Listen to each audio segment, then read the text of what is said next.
तो देखिए ये टेस्ट सीरीज नंबर 7 है, 7 है। यहाँ पर कह रहा है √2 की पावर x बराबर 256 है, तो x का वैल्यू ज्ञात कीजिए। तो देखिए, तो यहाँ पर क्या लिख सकते हैं, 2 की पावर x है और अंडर रूट है, तो इसको हम हटाएंगे तो क्या आ जाएगा, 1/2 पावर में आ जाएगा। तो पावर में क्या हो गया, 1/2 और 2 की ये 256 को क्या लिख सकते हैं, 256 को लिख सकते हैं 2 की पावर 8 है। तो यहाँ पर 2 की पावर, चूँकि पावर के पावर क्या होता है, गुना हो जाता है, तो 2 की पावर कितना हो जाएगा, x और गुने क्या हो जाएगा, 1/2 और बराबर हो जाएगा 2 की पावर 8। तो जानते हैं कि जब भी नीचे वाला यानी कि ये दोनों जब भी समान रहता है तो ऊपर वाला भी क्या होता है, समान हो जाता है, यानी कि x गुने 1/2 बराबर कितना हो जाएगा, 8 हो जाएगा। तो x बराबर कितना हो जाएगा, 16 हो जाएगा। ये 2 इधर जाकर गुना होगा तो क्या हो जाएगा, 16। तो इसका आंसर 16।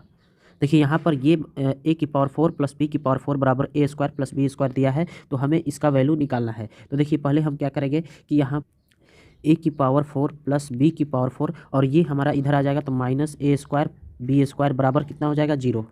हमें निकालना किसका है, तो a की पावर 6 और प्लस b की पावर 6, इसको हम क्या लिख सकते हैं, a स्क्वायर और इसके पावर होता है पावर में 3 और प्लस लिख सकते हैं b स्क्वायर, b की पावर में 2 और पावर में 3 हो जाएगा। तो यहाँ पर देख सकते हैं ये a क्यूब और b क्यूब यानी कि a की पावर 3 और प्लस b की पावर 3 हो गया। तो इसका फार्मूला हम यहाँ पर लगा देते हैं। तो यहाँ पर हमारा देख रहे हैं कि ये वाला हमारा फार्मूला होता है x cube plus y cube बराबर क्या होता है, x plus y x square plus y square minus x y. तो यहाँ पर देखिए, यहाँ पर क्या हो जाएगा, एक्स प्लस वाई यानी कि ए स्क्वायर प्लस बी स्क्वायर और गुने में हो जाएगा ए स्क्वायर का स्क्वायर। तो ए स्क्वायर का स्क्वायर करेंगे तो ए की पावर 4 हो जाएगा और प्लस हो जाएगा बी की पावर 4 हो जाएगा और माइनस क्या हो जाएगा, ए स्क्वायर माइनस बी स्क्वायर, ए स्क्वायर गुने बी स्क्वायर हो जाएगा। और यहाँ पर आप देख रहे हैं कि इसका वैल्यू जो है ए की पावर 4 और बी की पावर 4, यहाँ पावर 4 है और माइनस ए स्क्वायर इंटू बी स्क्वायर, इसका वैल्यू कितना है, 0। यानी कि ये वाला 0 हो गया और 0 में कुछ से भी किसी भी अंक से गुना करेंगे तो वो क्या आएगा, 0 ही आएगा। यानी कि यहाँ पर क्या आ गया, 0। तो इसका वैल्यू क्या आ जाएगा, 0 आ जाएगा। देखिए यहाँ कह रहा है किसी संख्या को 221 से भाग देने पर 64 प्राप्त होता है। मतलब जब भी हम 221 को किसी संख्या से भाग देते हैं तो हमारा 64 प्राप्त होता है। यदि उस संख्या को 13 से भाग दिया जाए तो शेषफल क्या होगा। तो देखिए जितना शेषफल प्राप्त होता है और अब हम जिससे भाग दे रहे हैं उसको हम भाग दे देते हैं। जैसे इतना हमारा 64 शेषफल प्राप्त होता था पहले और अब क्या हो रहा है कि 13 से भाग देना है, तो अब हम 64 को ही 13 से भाग दे देंगे। तो यहाँ पर हमारा शेष कितना बचेगा, तो यहाँ पर हमारा शेष कितना बचेगा, 12। यही हमारा क्या हो जाएगा, आंसर। तो देखिए यहाँ कह रहा है किसी वस्तु के विक्रय मूल्य में 60% की कमी कर दी जाए। मान लीजिए कि पहले जो है विक्रय मूल्य यानी कि एसपी हमारा 100 था, तो अब हमारा क्या हो रहा है कि 60% की कमी हो जा रही है। तो एसपी हमारा 2 लिख देते हैं, तो अब कितना हो जा रहा है, 40 हो जा रहा है। 60% की कमी कर दी जा रही है तो 40 एसपी हो जा रहा है। तो क्रय मूल्य पर 10% की हानि होती है। तो जब 60% की कमी की कर दी जाए तो हमें कितने की हानि हो रही है, 10% की। तो यहाँ पर 40 जब आ गया तो ये कितने प्रतिशत की हानि पर आया है, 10% की हानि पर आया है। यानी कि 90% बराबर कितना हो जाएगा, 40 हो जाएगा। तो 100% बराबर कितना हो जाएगा, 40/90 गुणे 100 हो जाएगा। तो यहाँ से हमारा सीपी कितना आ गया, मतलब उस वस्तु का क्रय मूल्य कितना है। तो यहाँ से एक जीरो से एक जीरो कट गया, यानी कि 400/9 उस वस्तु का जो है क्रय मूल्य है। अब लेकिन पहले यहाँ पर कह रहा आरंभिक लाभ था, आरंभिक में कितना बेच रहा है, 100 रुपये में। तो एसपी कितना है, 100। तो लाभ कितना हो जाएगा, तो लाभ ऊपर होता है, लाभ प्रतिशत निकालना है तो ऊपर लाभ यानी कि 100 माइनस 400/9 और नीचे में हो जाएगा क्रय मूल्य यानी कि 400/9 और गुने हो जाएगा 100। तो इसको हम सॉल्व कर देंगे तो यहाँ से हमारा क्या, 125%, यानी कि उसे लाभ कितना हो रहा है, 125%। देखिए यहाँ करा किसी परीक्षा में एक विद्यार्थी को पास होने के लिए अधिकतम अंकों के 33% अंक की आवश्यकता थी। उसे 125 अंक प्राप्त हुए तथा वह 40 अंकों से फेल हो गया। अधिकतम अंक क्या थे। तो देखिए यहाँ पर आप समझिएगा कि उसे प्राप्त कितने होते हैं, 125। 40 अंक और ला देता तो उसके वो पास हो जाता, यानी कि 40 अंक और ले जाता तो वो क्या हो जाता, पास हो जाता। और यही बराबर है हमारा 33%, यानी कि 40 अंक और ला देता तो उसका 33% हो जाता और वो पास हो जाता। यानी कि 165 अंक ला देता तो वो 33% के बराबर आ जाता और वो पास हो जाता। अधिकतम अंक पूछ रहा है यानी कि 100%।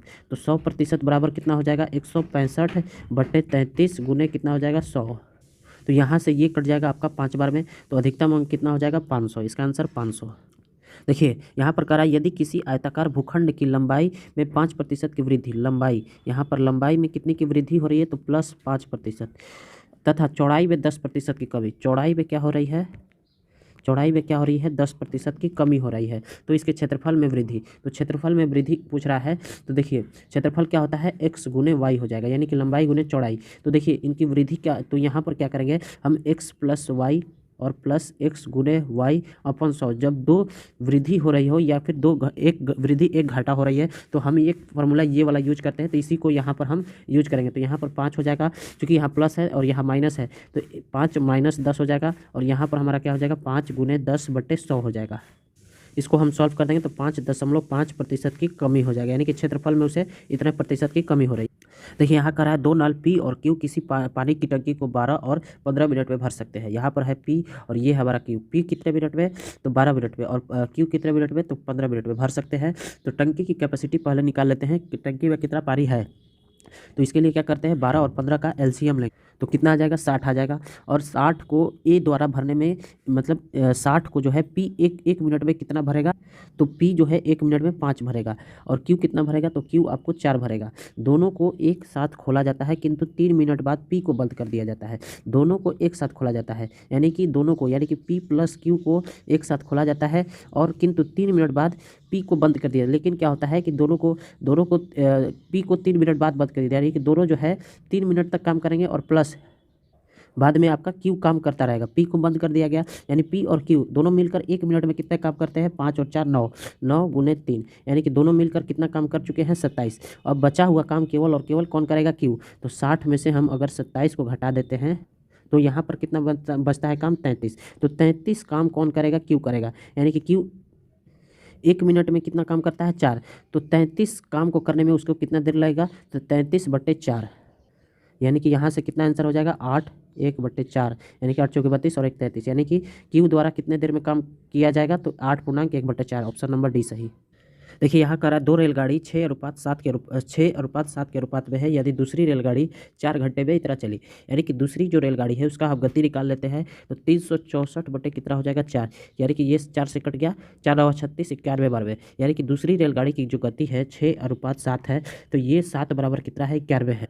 तो ये कितना गुना है, तो गुना है 13 गुना, तो ये भी हमारा कितना हो जाएगा 13 गुना हो जाएगा। तो पहली गाड़ी की रेलगाड़ी की चाल पूछ रहा है, तो पहली रेलगाड़ी की चाल कितनी हो जाएगी 78। देखिए यहाँ पूछ रहा है कि 8xy और इंटू x² प्लस y² का वैल्यू कितना होगा जब xy बराबर इतना दिया है और x माइनस वाई बराबर इतना दिया है। तो देखिए यहाँ पर होता है x प्लस वाई का होल स्क्वायर बराबर क्या होता है, x माइनस वाई का होल स्क्वायर प्लस 4xy। तो xy हमारा x प्लस वाई कितना दिया है 3√8 दिया है, इसका स्क्वायर करेंगे, और यहाँ पर √2 का स्क्वायर करेंगे और प्लस 4xy। तो यहाँ पर 3 का स्क्वायर कितना हो जाएगा 9, 9 8 कितना हो जाएगा 72, और बराबर यहाँ हो जाएगा 2 हो जाएगा, और प्लस 4xy। तो 4xy हमारा यहाँ से निकल गया 72 माइनस 2 कितना हो जाएगा 70, यानी कि xy बराबर हमारा कितना आ गया। तो यहाँ पर एक काम करते हैं, चूँकि यहाँ 8xy है तो 8xy ही निकाल लेते हैं। तो 8xy बराबर कितना हो जाएगा 70 दूनी कितना होता है 140। अब हम इसका वैल्यू निकाल लेते हैं x² प्लस y² का। तो x² प्लस y² बराबर क्या होता है, x² plus y² plus 2, sorry यहाँ पर हो जाएगा x प्लस वाई का होल स्क्वायर। तो x² plus y² plus 2xy। तो x प्लस वाई कितना है 3√8 है, 3√8 है, इसका स्क्वायर करेंगे, यहाँ से हमारा x² plus y² plus 2xy, यहाँ से 2xy कितना आ जाएगा 35 आ जाएगा। तो यहाँ आ गया 72, और 72 में से हमारा 35 जाएगा तो हमारा आ जाएगा x² प्लस y²। तो यहाँ पर आ जाएगा हमारा 37। तो 72 में से 35 किया तो कितना बचा 37। तो x² प्लस y² बराबर 37 आ गया। तो यहाँ पर क्या हो जाएगा 8xy बराबर कितना आया है 140, और गुने कर देंगे 37 से। तो यहाँ पर क्या आ जाएगा 5180, यानी कि इसका आंसर हो जाएगा 5180। तो देखिए यहाँ करा प्रत्येक 3 वर्ष के अंतराल पर पैदा हुए 5 बच्चों की आयु का योग 50 है, इनमें से सबसे छोटे बच्चे की आयु क्या होगी। तो देखिए 5 बच्चे हैं, तो पहला मान लेते हैं x वर्ष का है, तो दूसरा कितना हो जाएगा x प्लस 3, तीसरा कितना हो जाएगा x प्लस 6, और चौथा कितना हो जाएगा x प्लस 9, और पाँचवा कितना हो जाएगा x प्लस 12। तो यहाँ पर आपको सबको जोड़ देंगे तो 5x और प्लस हो जाएगा 30, और ये हमारा कितना दिया गया है 50 वर्ष दिया गया है। तो यहाँ पर 5x बराबर कितना हो जाएगा 20, तो x बराबर कितना हो जाएगा 4, यानी कि सबसे छोटा का आयु कितना हो जाएगा 4 वर्ष। तो देखिए इस क्वेश्चन में आपको पहले इसको तोड़ लेना है, 3a² plus 3b² plus 3c² हो जाएगा, और a plus b plus c का होल स्क्वायर का फार्मूला होता है a² plus b² plus c² plus 2ab plus 2bc plus 2ca। अब देखिए आगे क्या होगा कि यहाँ पर जो है यहाँ पर a² एक, और यहाँ से एक a² ये कट जाएगा तो बचेगा क्या 2a², यहाँ 2b² और उसी प्रकार यहाँ 2c², और यहाँ पर ये तीनों यहाँ पर बच जाएगा। अब देखिए क्या करेंगे कि यहाँ से एक ए स्क्वायर और यहाँ से एक बी स्क्वायर, इन दोनों को ले लेंगे, ए स्क्वायर प्लस बी स्क्वायर, और यहाँ से 2ab जो है प्लस में इधर आएगा तो माइनस में हो जाएगा, तो ये हो गया A plus B square minus 2ab। ये किसका फार्मूला हो गया, ए माइनस बी का होल स्क्वायर, और उसी प्रकार यहाँ पर हो जाएगा, उसी प्रकार यहाँ पर हो जाएगा। तो ए माइनस बी का होल स्क्वायर यहाँ पर, ए माइनस सी का होल स्क्वायर यहाँ पर, और बी माइनस सी का होल स्क्वायर यहाँ पर, और बराबर में चूंकि जीरो है तो इन तीनों को जोड़कर जीरो कब आएगा, जब ये भी जीरो होगा, जब ये भी जीरो होगा, और जब ये भी जीरो होगा। तो ए माइनस बी बराबर जीरो तो ए बराबर बी, और ए माइनस सी बराबर जीरो तो ए बराबर सी, बी माइनस सी बराबर जीरो तो बी बराबर सी। तो तीनों क्या हो जाएंगे, बराबर। Option number C, option number आपका डी सही होगा। देखिए यहाँ करा मैंने एक घन पूर्णांक को 18 से गुना किया, मान लीजिए कि वो x है, x को मैंने 18 से गुना किया तो क्या आ गया 18x, दूसरे को 21 से, और दूसरे को 21 से गुना किया, एक हमारा y है, इसको हम 21 से गुना करते हैं तो आ जाता है 21x।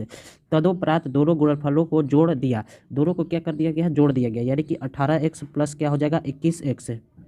तो कह रहा है तदनुसार प्राप्त योग निम्नलिखित में से होगा, मतलब इन चारों में से कौन सा हो सकता है। तो देखिए ये क्या है, 3 से पूरा पूरा भाग चल जाएंगे, 18x प्लस 21y, ये क्या हो जाएंगे, 3 से पूरा पूरा भाग चल जाएंगे। तो इनमें से हम देखेंगे कौन सा 3 से पूरा पूरा जो है भाग चल जाता है। तो ऑप्शन नंबर ए 2007, 3 से पूरा पूरा भाग चल जाएगा, इसलिए यही होगा, बाकी सब 3 से भाग नहीं होंगे। देखिए यहाँ करा दो संख्याओं का गुणनफल 45 है, यानी कि x गुने y क्या है हमारा 45 है, उनका अंतर x माइनस वाई कितना दिया गया है 4 है, तदनुसार उन संख्याओं का वर्गों का योग कितना होगा, यानी कि वर्गों का योग, यानी x square plus y square पूछ रहा है, ये क्या होगा। तो देखिए हमारा फार्मूला क्या होता है, एक्स माइनस वाई का होल स्क्वायर बराबर x square plus y square, और माइनस होता है 2xy, बस इस पर वैल्यू रख देना है, आपका आंसर आ जाए।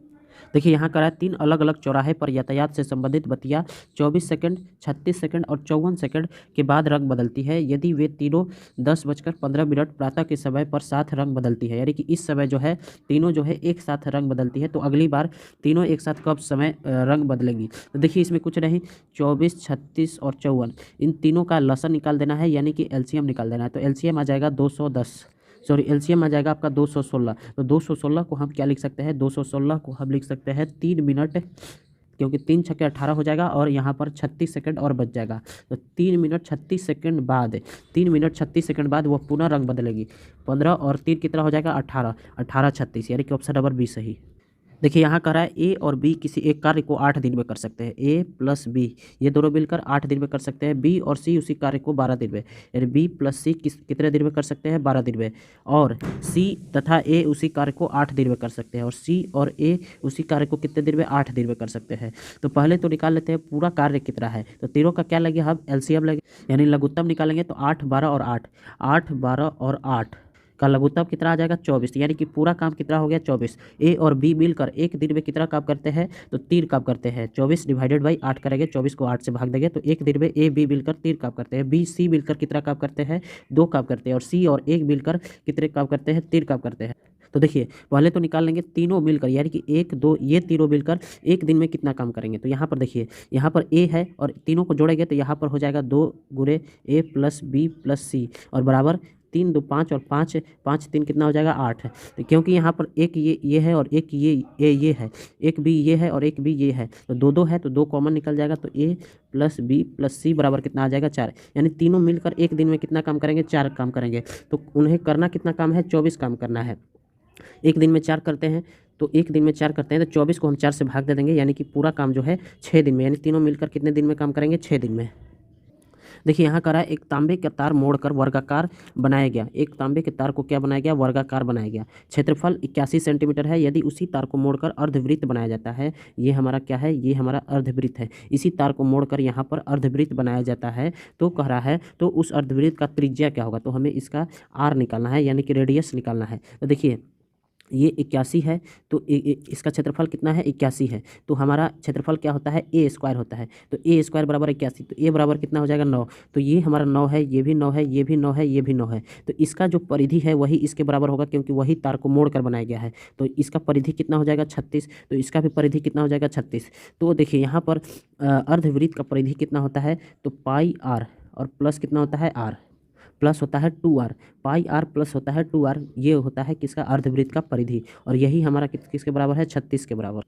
तो यहाँ से हमारा r कॉमन आ गया, ये पाई प्लस 2 हो गया और यहाँ पर हमारा 36 आ गया। तो r और यहाँ पर हो जाएगा 22/7 प्लस 2 और बराबर हो जाएगा 36। तो यहाँ से हमारा r कितना आ जाएगा, r आ जाएगा 7 सेंटीमीटर। तो इसका आंसर कितना हो जाएगा, 7 सेंटीमीटर। देखिए यहाँ पर कह रहा है 1.5 हेक्टेयर के मैदान में 5 सेंटीमीटर की वर्षा के पानी को जमा करने पर उसका आयतन कितना घन मीटर होगा। मतलब एक जो है ये मान लीजिए कि 1 हेक्टेयर है, मान लीजिए कि 1.5 हेक्टेयर है, 1.5 हेक्टेयर है। अब इस पर क्या करा है कि 5 सेंटीमीटर वर्षा का पानी जमा करना है। तो मान लीजिए कि ये 5 सेंटीमीटर है, इतना हमारा क्या है, वर्षा का पानी को जमा करना है। तो उसका आयतन क्या होगा, तो आयतन निकालने के लिए इन दोनों को गुना कर देंगे, यानी कि 1.5 हेक्टेयर और गुने 5 सेंटीमीटर को गुना कर देंगे। तो ये क्या होगा, ये हमारा हेक्टेयर में है और ये हमारा सेंटीमीटर में है। तो हेक्टेयर को क्या करेंगे, हम मीटर में चेंज करेंगे और इसको भी हम क्या करेंगे, मीटर में चेंज करेंगे। तो हेक्टेयर को हम मीटर में चेंज करेंगे तो 1000 से गुना करना पड़ेगा, 1.5 गुने हो जाएगा हमारा 10,000 से गुना करना पड़ेगा 10,000। और इसको हमें 5 सेंटीमीटर है, इसको मीटर में बनाने के लिए 100 से भाग देना पड़ेगा।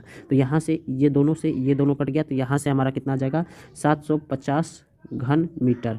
ये हमारा क्या आ जाएगा, उत्तर। देखिए यहाँ करा 50 संख्याओं का औसत 30 आया। बाद में पता चला कि 28 तथा 31 के स्थान पर 82 और 13 लिखा गया था। तदनुसार सही औसत क्या है। जब गलती औसत लिखा गया था तो हमारा औसत कितना था, 30 था। हमें इसको क्या करना है, सही करना है। यानी कि 50 का औसत कितना है, 30 है। हमें तो टोटल हमारा कितना आ जाएगा, 15, लेकिन 1500 आ गया। लेकिन इस 1500 में हमसे गलती क्या हुआ है कि 82 और 13 लिखा गया है। तो हम 82 और 13 को क्या करेंगे, घटा देंगे। 82 और 13 को घटा देंगे तो इसकी जगह हम इन दोनों को लेंगे, क्योंकि इसको हटा रहे हैं तो इसको हमें जोड़ना पड़ेगा। इसकी जगह हम इसको लिखेंगे। तो प्लस में क्या करेंगे 28 और प्लस में क्या करेंगे 31, और औसत निकालना है तो 50 से भाग दे देंगे, क्योंकि 50 संख्याएँ हैं। तो इसको हम सॉल्व करेंगे तो आ जाएगा 29.28। इसका आंसर 29